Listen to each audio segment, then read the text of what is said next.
Everyone, welcome back. आज के इस वीडियो में हम बात करेंगे यूजीसी नेट के बहुत ही महत्वपूर्ण टॉपिक जिनसे हमेशा ही प्रश्न पूछे जाते हैं, तो वीडियो की लास्ट तक जरूर बने रहिएगा। This is doctor Monisha and welcome back to my channel self learning. NET का पेपर क्योंकि बहुत ही नजदीक है और सबसे पहली जो हमारी यूनिट आती है वो है टीचिंग एप्टीट्यूड, जो कि सबसे सिंपल यूनिट है। अच्छे स्कोरिंग टॉपिक हो जाते हैं इसमें, जिसमें आप आसानी से नंबर बना सकते हैं। पहला जो टॉपिक है वो है टीचिंग मेथड का। आपको पता होना चाहिए कितने प्रकार की टीचिंग मेथड्स है, जैसे कि लेक्चर मेथड है, प्रोजेक्ट मेथड है, प्रैक्टिकल जो होता है वो है। तो कितने प्रकार की मेथड्स होती हैं, इनसे रिलेटेड किस तरह से प्रश्न बनते हैं, प्रीवियस ईयर के प्रश्न पत्र में से आपको इस पर क्वेश्चन निकालकर उसकी प्रिपरेशन करनी है। दूसरा आ जाता है लर्निंग कैरेक्टरिस्टिक्स, मतलब लर्नर जो है वो कितने प्रकार के होते हैं, कौन कौन सी ऐसी विधाएं हैं जिसमें वो सीखते हैं, उसके बारे में आपको जानना है। ब्लूम टैक्सोनॉमी, ये भी बहुत ही महत्वपूर्ण विषय है, हर साल इसमें से प्रश्न आता है। ब्लूम टैक्सोनॉमी पे मैंने कंप्लीट वीडियो बनाया है, वो आप चेक कर सकते हैं, आई बटन में मैंने लिंक दे दी है। Evaluation system, teaching ads, teaching ads क्या होते हैं, कितने प्रकार के, इसको हम आजकल के उसमें इंस्ट्रक्शनल एड्स भी कहते हैं। मतलब आप जब पढ़ा रहे हैं तो ऐसी कौन कौन सी वस्तुएं हैं जिनका उपयोग करके आप अपनी टीचिंग को इंप्रूव कर सकते हैं। दूसरा इवेल्युएशन सिस्टम, देखिए पहले कंप्लीटली इवेल्युएशन सिस्टम सिंपल हुआ करता था, आप साल भर पढ़ते थे, आखिरी में एग्जाम होता था। लेकिन अब बहुत कुछ चेंजेस हो गया है। जो हमारी एनईपी 2020 है उसके तहत तो बहुत सारे चेंजेस हैं। क्या क्या इसमें चेंजेस हुए हैं, इस समय कैसे चल रही है, ठीक है, एफए क्या होते हैं और ऐसे क्या होते हैं, इनको भी आपको अच्छे से जानना है। इसके बाद में आ जाता है टीचिंग सपोर्ट सिस्टम, कौन कौन से ऐसी चीजें हैं, कौन कौन से ऐसे सिस्टम है जो कि टीचिंग को सपोर्ट करता है। इससे संबंधित प्रश्न भी आता है। क्लासरूम कम्युनिकेशन, बहुत अच्छा प्रश्न बनता है कि आप किस तरह से स्टूडेंट्स के साथ कम्युनिकेट कर सकते हैं टीचिंग के दौरान। स्टूडेंट्स के साथ कम्युनिकेट करने के कौन कौन सी विधाएं हैं, इन टॉपिक से हमेशा प्रश्न पूछा जाता है। तो जब आप अपनी तैयारी कर रहे हैं तो इनको जरूर रेडी करिए।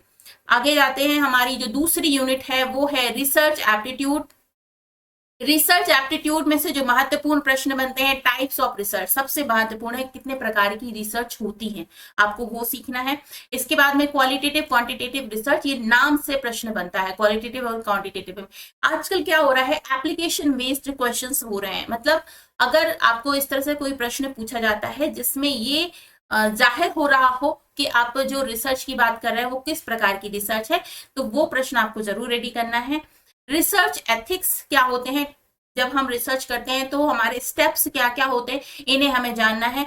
और इसके बाद में सैंपलिंग, सैंपलिंग का मतलब होता है न्यायदर्श। आप जब अपना रिसर्च कर रहे हैं तो कितना सैंपल ले रहे हैं, मतलब कितने लोगों पर, या फिर जो आपका एक्सपेरिमेंट का इशू है वो आप कितना ले रहे हैं, किस तरह से ले रहे हैं, क्योंकि कंप्लीट पॉपुलेशन क्या होती है और सैंपल क्या होता है, इसके बारे में आपको जानना है।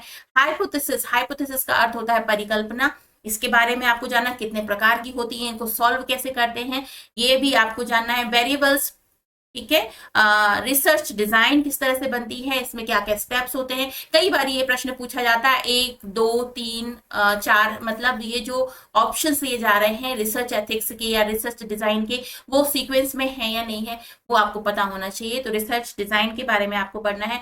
डेटा जब हम कलेक्ट करते हैं, साइंटिफिक रिसर्च हो या फिर आपकी हिस्टोरिकल रिसर्च हो या फिर सोशल स्टडी की रिसर्च हो, इनमें सैंपल जो कलेक्ट करते हैं उसके क्या क्या मेथड्स होते हैं। और एक्शन रिसर्च किसे कहते हैं, ये एक्शन रिसर्च पर बहुत प्रश्न पूछा जाता है, हर बार क्वेश्चन होता है, तो इसको जरूर आपको अच्छे से समझना है।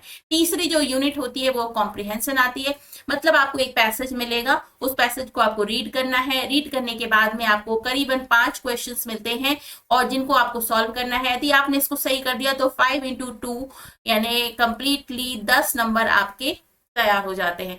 तो इसमें क्या होता है कि जो पैसेज है उसको जल्दी से पढ़ना, उसके क्वेश्चंस को सॉल्व करना, इसका और कोई प्रोसेस नहीं है समझने का। आपको प्रैक्टिस करनी होगी, उस प्रैक्टिस से ही आप अपना ये कॉम्प्रिहेंसिव वाला जो पार्ट है उसे सॉल्व कर सकते हैं। नेक्स्ट हमारी जो फोर्थ यूनिट है वो है कम्युनिकेशन। कम्युनिकेशन का अर्थ होता है संचार, यानी मैं आपके साथ कैसे कम्युनिकेट कर रही हूँ, क्या क्या प्रोसेस है कम्युनिकेशन की, वो इस यूनिट में आपको पढ़ना है। तो पहली बात तो ये है कि टाइप्स ऑफ कम्युनिकेशन, कितने प्रकार हैं कम्युनिकेशन के, बैरियर्स मतलब कौन कौन सी बाधाएं होती हैं कम्युनिकेशन में, effective communication, ICT based communication और verbal and non verbal. Verbal का अर्थ होता है एक तो बोलने में कम्युनिकेट करते हैं, एक हम बिना बोले कम्युनिकेट करते हैं, मतलब लिख कर, संदेशों को भेजकर, सिंबॉलिक फॉर्म में। तो कम्युनिकेशन, मैं आपको बता दूं कि मैंने कम्युनिकेशन पे भी कंप्लीट वीडियो बनाया है, आप उसे चेक कर सकते हैं। लिंक मैं आई बटन में और डिस्क्रिप्शन बॉक्स में दे देती हूँ। आप नेक्स्ट यूनिट जो आती है हमारी, ये बहुत सारे स्टूडेंट्स इससे घबराते हैं, mathematical reasoning, aptitude and logical reasoning.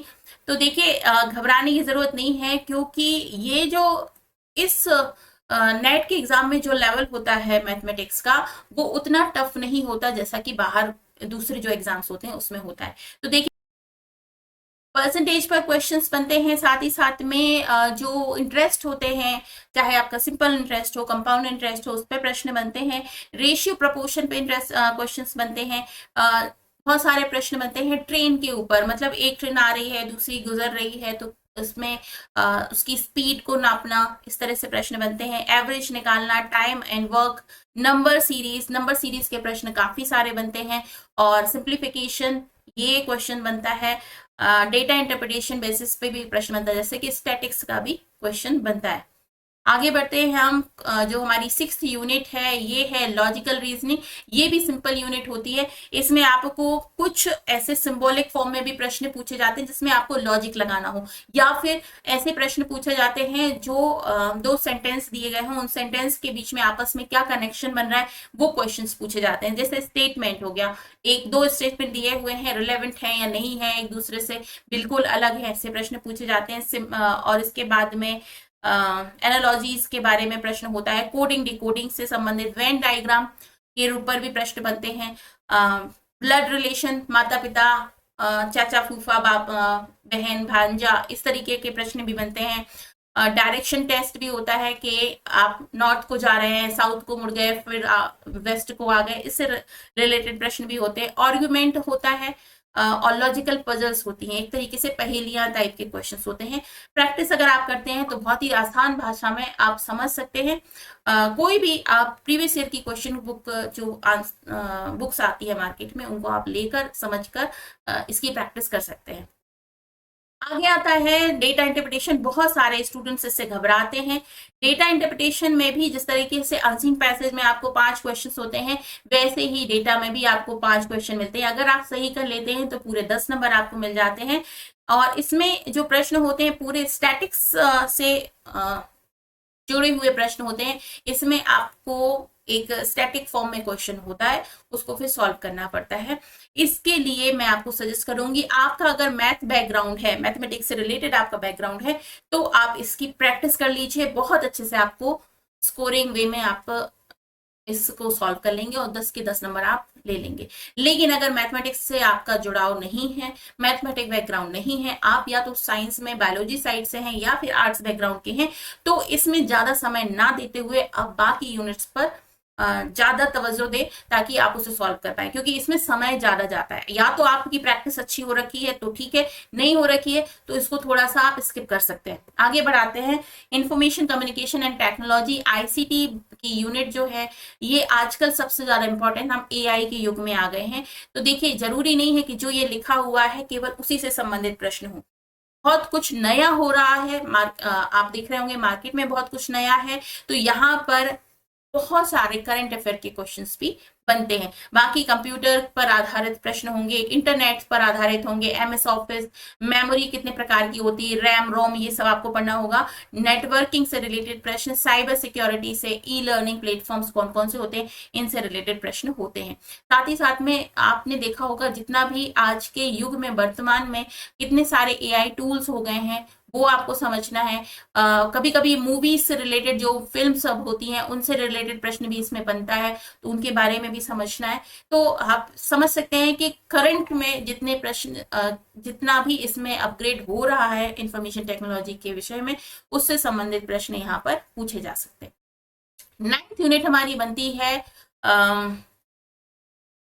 People development and environment. देखिए बहुत ही महत्वपूर्ण प्रश्न बनते हैं इससे। इसमें भी जैसे कि एआई, मैंने अभी आपको आईसीटी में बताया, बहुत प्रश्न होंगे जो आपके करंट अफेयर से रिलेटेड होंगे। यहाँ पर भी करंट अफेयर से रिलेटेड प्रश्न बनते हैं, क्योंकि आप देख रहे हैं डे बाय डे जो एनवायरनमेंट में चेंजेस हो रहे हैं, उससे कैसे कैसे पृथ्वी का जो टेम्परेचर है ग्लोबली चेंज हो रहा है, उससे रिलेटेड प्रश्न।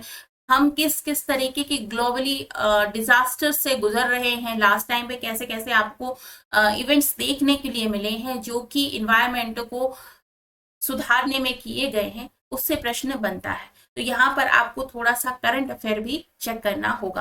बाकी क्लाइमेट चेंज पर प्रश्न होगा, एनवायरमेंटल एक्ट पर होगा, कौन कौन सी ऐसी पॉलिसीज बनी हैं जो कि पर्यावरण को सुधार के लिए काम करती हैं, बायोडाइवर्सिटी पर कौन कौन सी ऐसी प्रजातियां हैं जो कि विलुप्त होने के कगार पर हैं, उनको भी आपको जानना है।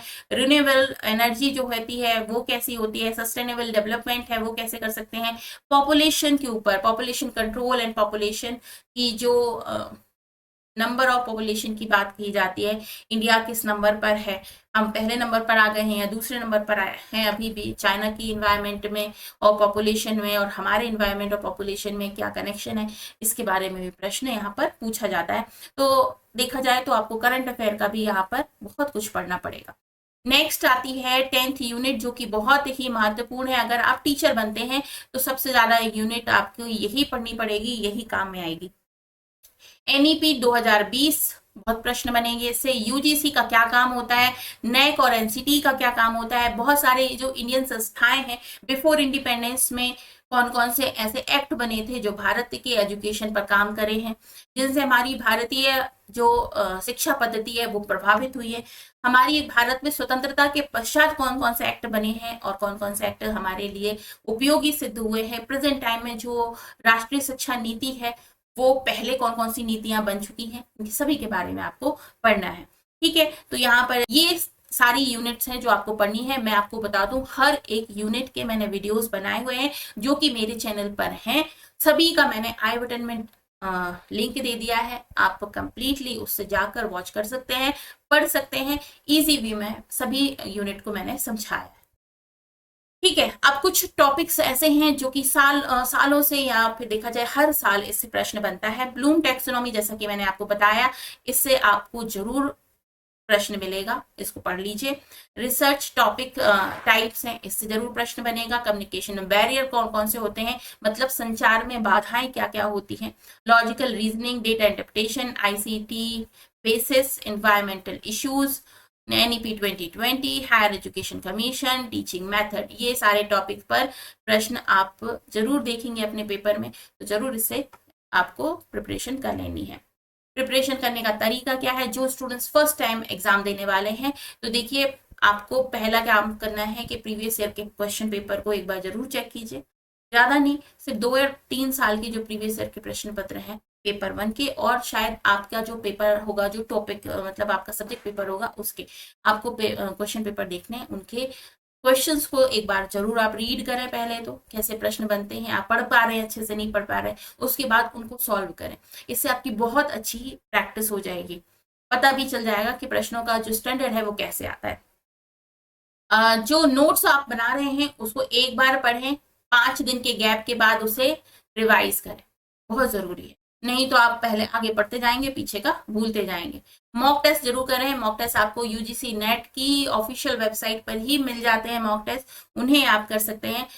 फोकस ऑन आईसीटी, आप आईसीटी पर फोकस करें, रिसर्च एप्टीट्यूड पर फोकस करें।